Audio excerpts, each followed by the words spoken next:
global pandemic, the coronavirus pandemic that has taken the lives of hundreds of thousands across the globe, including here in the United States. And together, all of us have taken extraordinary steps to slow the spread of the virus and to protect the most vulnerable. And we continue to take extraordinary steps to keep people safe. At the same time, we have an economic crisis that is of unparalleled magnitude. In the United States, we've seen over 51 million Americans lose their jobs in the last several months. That is unemployment and economic devastation at a level and at an order of magnitude not seen since the Great Depression.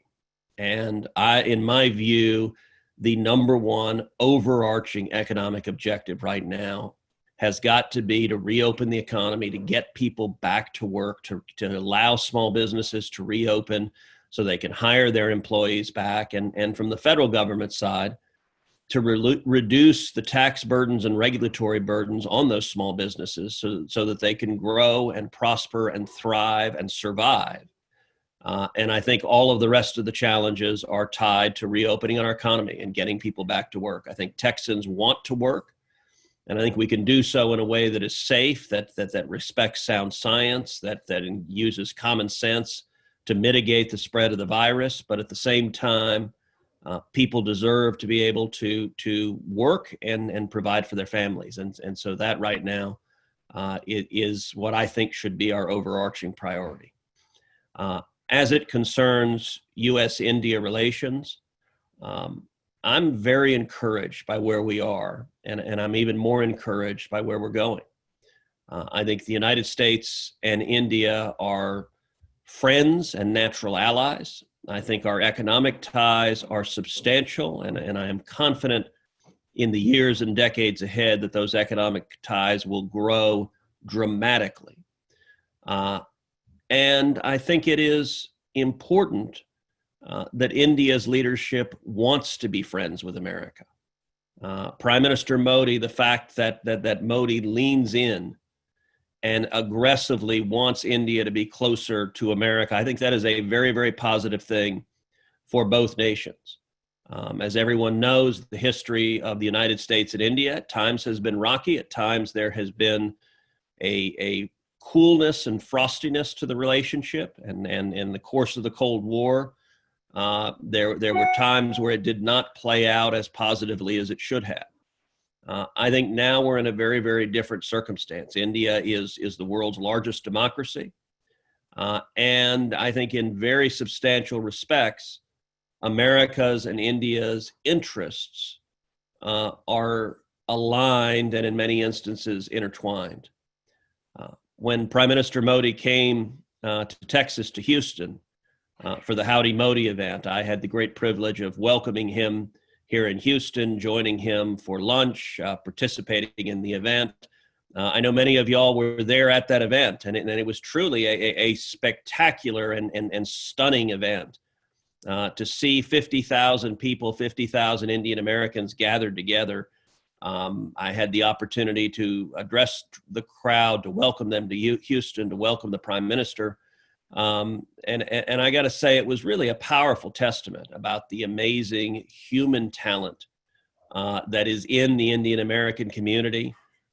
In Texas alone, 500,000 strong. That is a tremendous strength for the state of Texas. That is a tremendous source of talent and innovation and entrepreneurial spirit that makes our state and makes our nation closer. And last fall, last October, I had the opportunity to visit India and to meet with a number of the government leaders at the time. And it was part of a broader tour that I was engaged in Asia, where I traveled from Pearl Harbor to Japan, to Taiwan, to India, to Hong Kong. And it was very much designed to be a friends and allies tour, all surrounding China.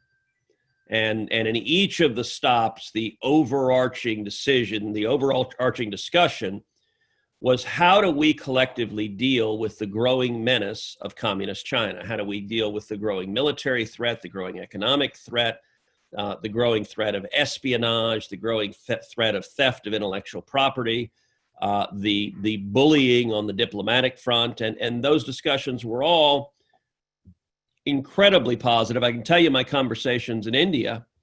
I think it is very much in India's interest to serve as a counterbalance and a counterweight to China. China is obviously a next door neighbor to India, so problems of China are not distant or abstract. But I think we had very productive conversations about how it was very much in India's interest to restrain the growing aggressiveness of China, and how it was very much in the United States' interest to continue aligning ourselves more closely with India for many reasons, but one reason of which is as a counterbalance to China. And I do think, wrapping up where I started these remarks, I do think the most significant foreign policy consequence of the coronavirus pandemic is going to be a fundamental assessment of the United States' relationship with China and of the world's relationship with China. The degree of China's mendacity, the lies, the cover-ups that played a very direct role in the deaths and devastation that came from this pandemic, I think is causing a great many leaders, both in the United States and across the globe, to reassess how they will be dealing with China going forward. I think that is a very, very good thing for the U.S.-India relationship. And so I look forward to continuing to work with each of you to strengthen that relationship. I've had the opportunity to visit with you before. I wish this were in person, but these are unusual times, so I'm glad we can meet together virtually instead, and it's great to be with you. Thank you, Senator. We have a number of members who have questions for you today. I'd like to first welcome Manish Vyas. He's the president of Tech Mahindra Americas, and he runs a large operation here in the DFW area, representing thousands of employees across North America. Manish, as you know, Tech Mahindra is an Indian company that has invested significantly into Texas, and we're really glad to have him both as a member of the chamber and also as a board member. Manish, it's all yours. Thank you so much, Neil. Senator, thank you so much. It's such an honor and a privilege to listen from you today, to meet with you. Thank you for your service. Like Neil said, and to your remarks, it is a tremendous opportunity. The way we look at the world right now, we are actually looking at the world as a land of opportunity. The pandemic, the economic crisis is actually translating itself into the greatest catalyst that we have for innovation, for joint collaboration, for creating a greater velocity, if I may. And one such area that is truly exciting for us, I mean, my existence in Texas, out of about 10,000 people that we have in America, almost 30% of them are in the great state of Texas, between Houston, Austin, Dallas, DFW area. My existence here is thanks to the telecom industry. Right? We enjoy a remarkable relationship with AT&T and with the other service providers here. We've also served the telecom industry, the technology creators in America. 5G, we believe, is by far one of the greatest opportunities, not just for the economic development of a nation, but also for ensuring that the security, the privacy, and the ongoing development of citizen services is taken care of. It's such a powerful tool. And to have US and America at the forefront of this technology is, we believe, paramount. We believe India and US collaborating in this is extremely paramount and very important. India recently, the Prime Minister has announced a program which is built around self-reliance, if I may. And we believe that the Indian industry will need to build and invest in a lot of 5G infrastructure going forward of their own. My question to you, hence, in this backdrop, with the economic opportunity and the innovation around 5G that is possible. What do you believe is your perspective on where US and India can collaborate to help build this infrastructure? And B, what support is the Congress and the Senate likely to provide to be able to drive a greater speed in this innovation process? That's my question today. Well, thank you for that question, and I agree with a great deal of what you just said. Let me thank you for Tech Mahindra's leadership in this area and your very substantial investments in Texas and the United States. And I agree with you that when you look at opportunities for jobs, opportunities for innovation, opportunities to drive economic growth, that 5G is an extraordinary opportunity and has the ability to dramatically increase productivity, to unleash economic growth and jobs at an extraordinary level.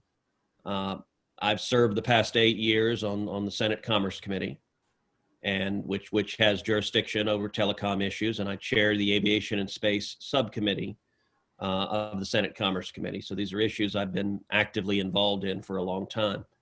And from the Commerce Committee's perspective, what we have been working to do and will continue working to do is reducing regulatory barriers to the development and implementation of 5G, and working very, very closely with the FCC to do so. I think the potential for growth is extraordinary and perhaps unrivaled by other opportunities in our economic terrain. I also think that one of the major challenges in 5G that I think we're seeing some significant improvements on is what the role China is going to play. And in particular, Huawei. Huawei has a long history of going to other countries and trying to make a compelling case for using their 5G technology. And I have long been outspoken and at the tip of the spear, making the case that Huawei is not a telecom company. Huawei is a national security apparatus.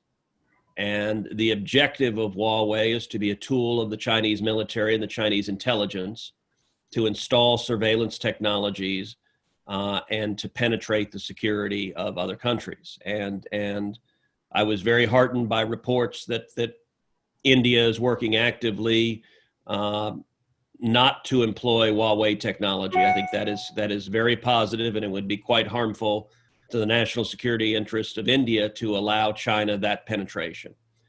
I mentioned before how the coronavirus has changed a lot of this discussion. I'll give you a very concrete example, which is Huawei in the United Kingdom. Prior to COVID, the United Kingdom government had decided tentatively to go forward with Huawei installing much of its 5G infrastructure. That decision, I think, was a serious mistake, although the way Huawei gets countries to do it is it offers such an inexpensive price that if from a pure dollars and cents standpoint, it's almost irresistible. But of course, the reason Huawei is offering such an inexpensive price is their objective is not a profit. Their objective is military and surveillance. So they're more than willing to effectively give away the tech that enables them to have that surveillance. And earlier this year, in January of this year, I launched a podcast that's called Verdict with Ted Cruz. I launched it in January, and it ended up skyrocketing. It became the number one podcast in the world. And one of my early guests on the podcast was Nigel Farage, who in the UK had led the Brexit movement. And we had a very interesting discussion on the podcast about Brexit, about the origins of it, about when he started 20 years ago. And people thought he was crazy as a loon, and nobody agreed with him. And to go from being a lonely voice in the wilderness to prevailing was an extraordinary journey. But one of the things we talked about at length on that podcast then was Huawei and 5G. And the United Kingdom's is part of the Five Eyes intelligence network, which is 5 of our closest security allies with whom we share our most intimate secrets. And the United States had urged the UK aggressively not to go with Huawei, and the prime minister had disregarded our position and had done it nonetheless. And so what I said on the podcast with Nigel is I made a very simple observation. As much as we love the Brits, as much as they are close and dear allies, if their telecom infrastructure is going to be penetrated and subject to Chinese surveillance, 4 eyes are better than 6 eyes. In other words, as much as we love the Brits, we're not going to be able to share highly classified secrets with them if the result of sharing them is that the Chinese get access to them. That interview and those comments at the time drew quite a bit of attention in the UK press. And what's interesting is right after that is when the coronavirus pandemic began and it swept the world. And following the pandemic, we saw the UK change directions and say, you know what, we're not going to employ the Huawei technology after all. And I think the complicity and the cover-up of the Chinese Communist government in COVID changed the views in the British Parliament, where suddenly doing business with Huawei seemed a lot less attractive, that this is not a government that has any of our best interests in mind. I think that poses a real opportunity for India, for the US, to invest in technology on 5G and to reap those economic rewards, but to do it in a way that is smart and that doesn't undermine our national security interest at the same time. Thank you, Senator. That's a very elaborate answer. Would love to follow up on many of these things. Thank you so much. Excellent. Thank you, Senator. Thank you, Manish. Next, we have a question from Neeti Ketan Gupta. Neeti is the founder and CEO of Accelerate Consulting here in the DFW area. She and her company drive a lot of digital transformation. So I'd like to invite Neeti Ketan Gupta to ask Senator Cruz a question. Morning. Thank you, Neil. Good morning, Senator, and thank you so much for taking my question. I want to congratulate you and really appreciate the comments you made on the focus on economy. I think we can all use that right now, so thank you for that. Senator, one of the questions that I had was, one of the biggest challenges as Indo-American community we face is around the free movement of talent between US and India. Can you shed some lights on what your thoughts are on the best way to ensure that American companies can access this global talent while we maintain and protect our domestic interests and the American dream that you mentioned about? So it is a terrific question. I think India's greatest strength is not natural resources or geography or anything else. India's greatest strength are the men and women gathered on this call and the incredible talent that is produced in the subcontinent. And by the way, that is also America's greatest strength, is the incredible talent that we had been blessed to produce. And America's story has been a story, an immigrant story, a story of people from all over the world coming to the United States, the best and the brightest coming to seek opportunity, to seek a better life.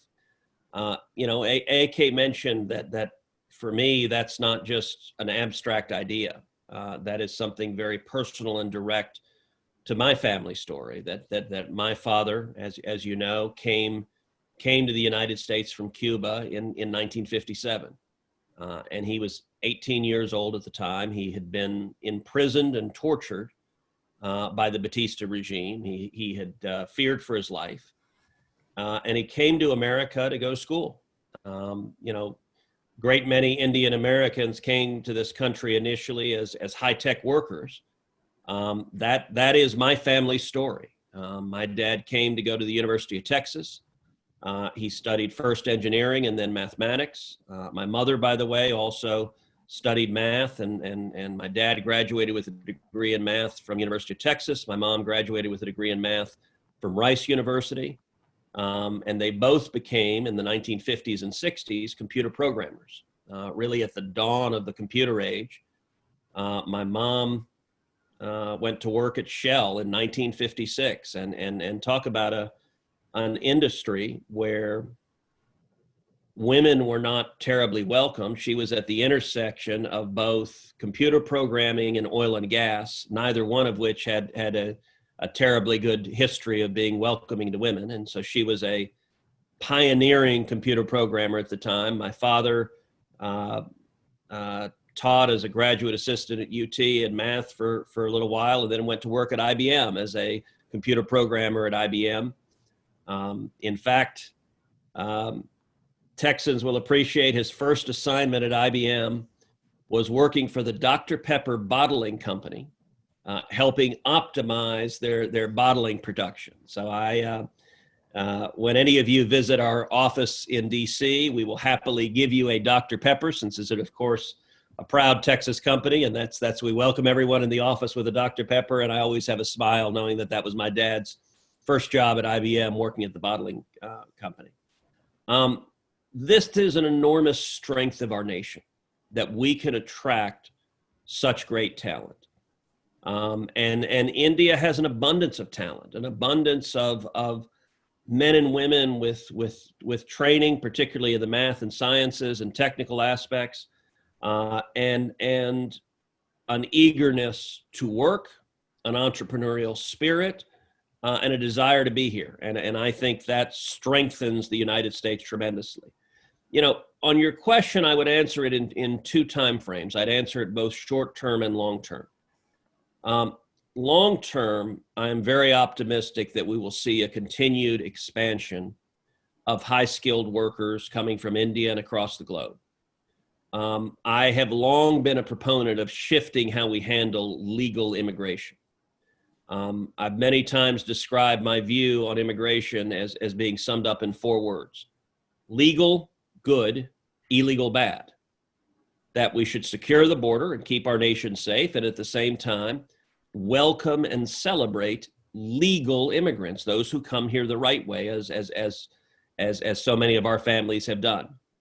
And I have long advocated that in terms of the legal immigration we have in the United States, that we should shift substantially to a skills-based immigration system. Other nations have that. Canada has that. New Zealand has that. Japan has that.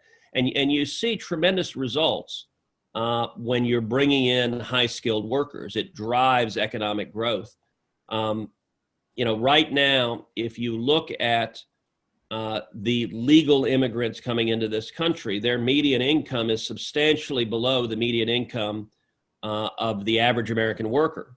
Whereas if you look at countries that have high-skilled legal immigration systems, instead, they bring people in whose median income is substantially above the median income of their average worker.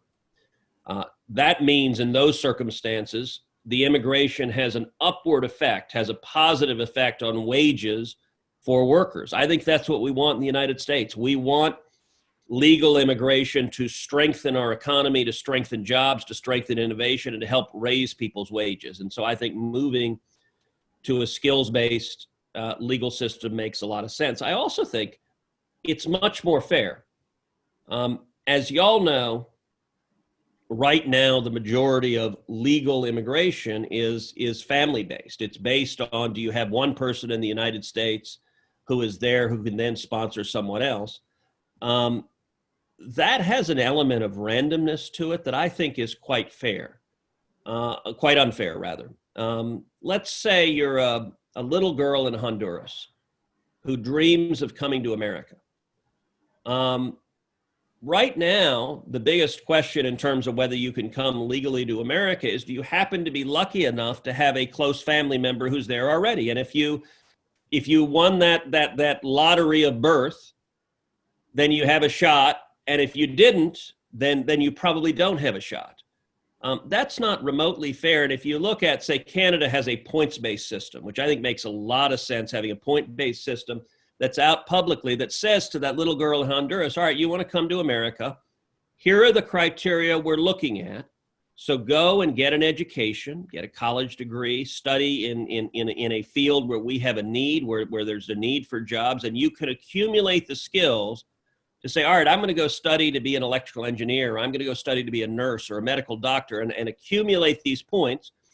that are made publicly for everyone so that everyone knows, okay, if I want to come to America, these are the steps that will help me do that. I think that is much more fair and inclusive to allow anyone to try to work to satisfy those criteria rather than have it being based on just the random good or bad luck of whether there happens to be a family member there already.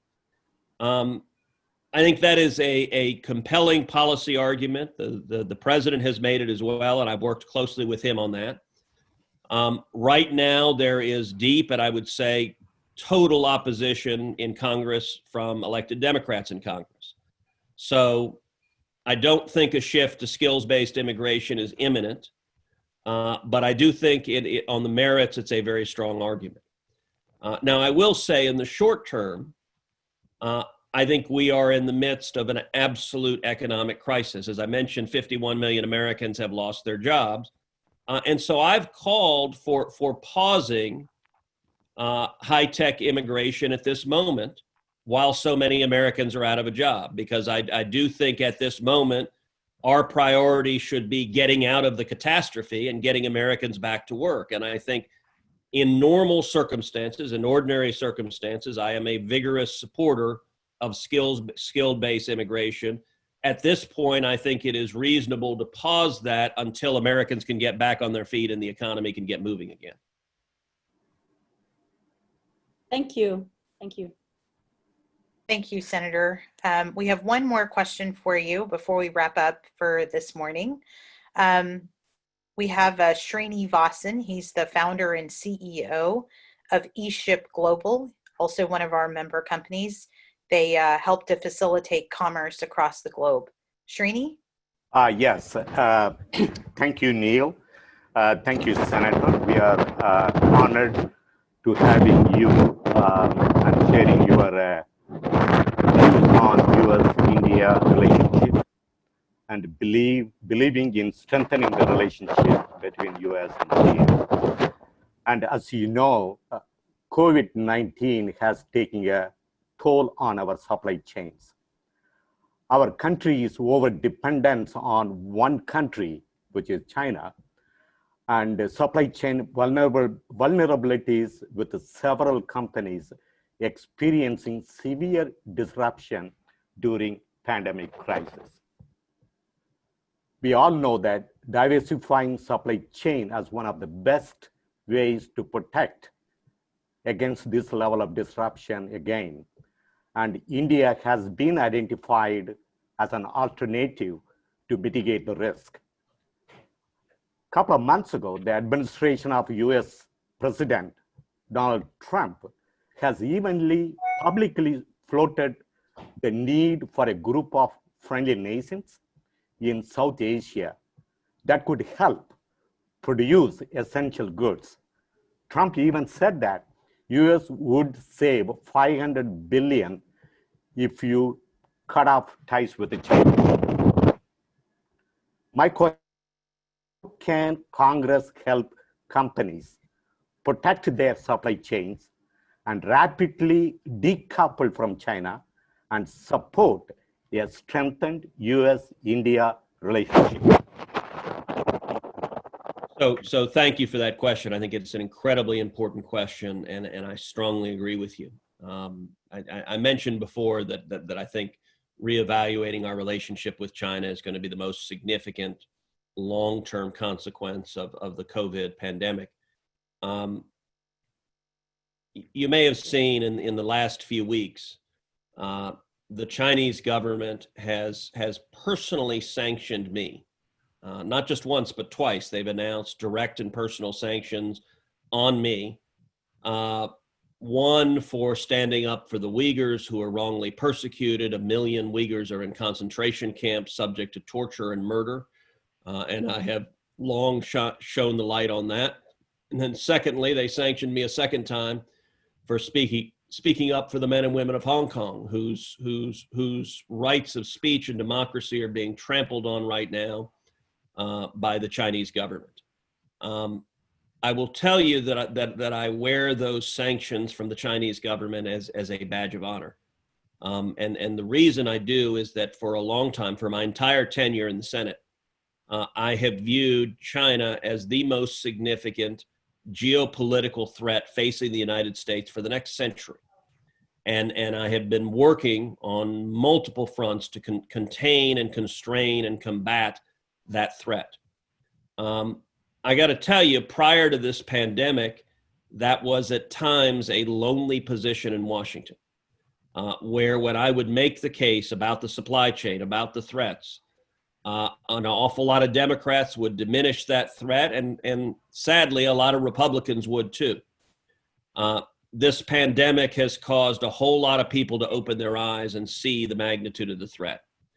What you focused on in particular is one aspect of it. It's a very important aspect, which is that the Chinese government, they are waging a 1,000-year war. This is not a momentary skirmish. This is their objective. They're not shy about it, is global domination.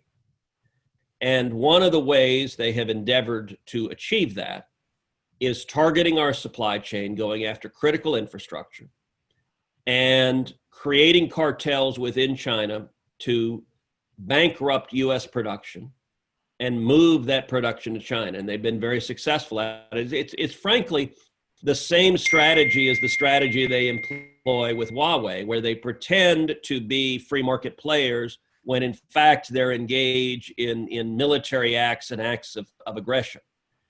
When it comes to critical infrastructure, let's take, for example, PPE or pharmaceuticals, where they've systematically bankrupted U.S. production. America is now incredibly dependent on Chinese production of pharmaceuticals for a host of different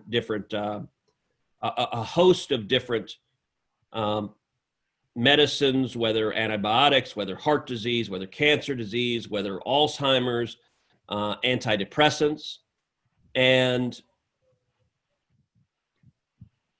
in the midst of this pandemic, we saw just the incredible vulnerability we have when one of the major state-controlled newspapers in China explicitly threatened to cut off pharmaceuticals to the United States as a tool of economic warfare.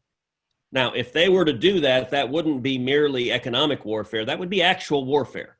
That would be quite literally threatening the health and lives and safety of millions of Americans who depend upon medicines that their physicians have prescribed.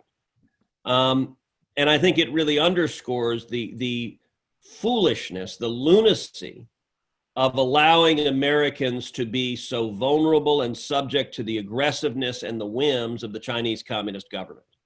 So I think there is a national security imperative to decouple. And I was glad to hear you use that phrase. That's exactly the phrase I use, decoupling, to not allow us to be dependent on China and not give the Chinese government that tool to strike at the lives and safety of millions of Americans. Now, how we do so is a complicated matter. The current dependency didn't grow up overnight. It is the result of years and decades of economic actions and concerted actions from the Chinese government, and we're not going to turn it over instantaneously. But in Congress, I've introduced probably a dozen different pieces of legislation focused on different aspects of fighting Chinese dependency, fighting Chinese military aggression, fighting Chinese propaganda. One example is legislation that's called the OR Act, which is legislation I've introduced that focuses on rare earth minerals and critical minerals that are found a number of places on Earth. They're found in the United States, but they're also found in China. And China likewise systematically essentially bankrupted U.S. production of rare earth minerals and made us dependent upon Chinese production of them. Those rare earth minerals are critically important for national security needs like missiles, and for a great deal of high tech. They're important in a great many high tech innovations. The OR Act is designed to create strong tax incentives to end our dependence on Chinese rare earth production and to produce more of those minerals here at home. So my view on this, look, my first preference would be to produce as much of this as we can in the United States. I think that's the best for America, and I'd like to see policies that encourage that. But my second preference, and a major part of the solution, is seeing critical infrastructure produced by our friends and not our enemies. And I think this is a tremendous opportunity for India. You mentioned India. India has the technological capability, has the workforce, has the ability to step in and carry a significant part of the load that China is carrying right now. And from the United States' perspective, moving production from China to India would be a very significant upgrade. That India is our friend and our ally, whereas China is not. China is led by a communist dictatorship whose interests are malevolent and antagonistic to the United States. And so I think there are tremendous opportunities for both bringing production back home to the United States, but also for looking for ways to move production out of China and into friendly allied countries. And I think India is exceptionally well positioned to benefit from that move.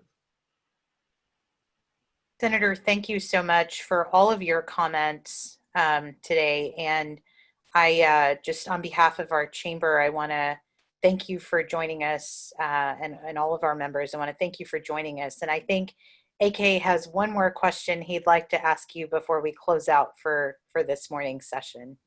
So I'll let AK close us out today. Thank you again for joining us.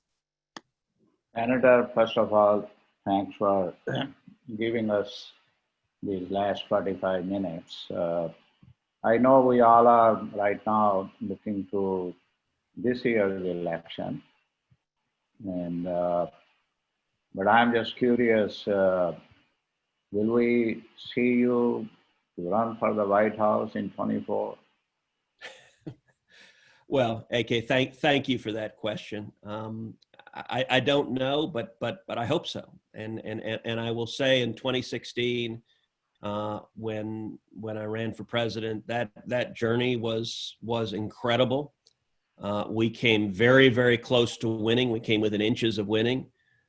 We ended up seeing a campaign that brought together 326,000 volunteers all across the country. We raised over $92 million, which is the most money any Republican candidate for president has ever raised in the history of presidential primaries.